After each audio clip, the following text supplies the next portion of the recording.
everybody rallies around each other. There's so much extension of help and service to one another, and that really inspired me. It gave me the sense of like belonging as well as support.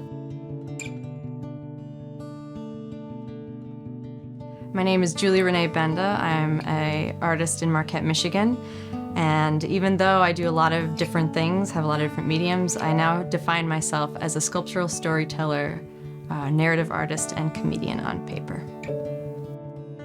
What brought me back to Marquette was actually an artist residency in 2019. It was the Evolve Creative Residency. And through that residency, just sort of, went out on a whim, not knowing what was going to come of it. And the 3 months I spent here, I think I got the answer, which was not only could I still be the artist I wanted to be here, but it was so directly connected to the work I was doing, which was working with wood from the area, talking about the landscape, even making a satirical comic about a woodland beaver. It was just so connected to the things I already was inspired by that it felt like a perfect fit.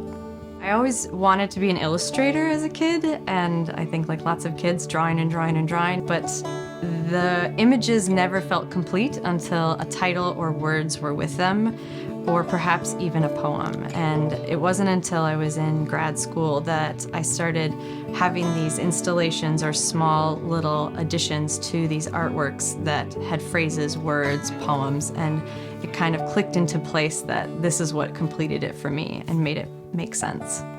I love taking natural objects or even found objects and imagining what their kind of tongue-in-cheek story would be behind the scenes. So I think sometimes my humor is often just a personification of objects in the natural world. In some ways it's a little childlike too.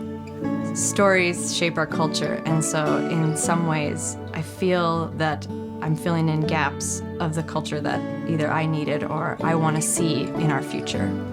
So I think a lot of the stories that I'm either carving into wood or writing about on the typewriter or writing in a comic, they in some way are trying to lift up a sense of understanding one another, a sense of, even if it's satirical, having a bigger picture of what is going on, and so that we can at least at some point feel interconnected and want to share sort of a responsibility towards one another.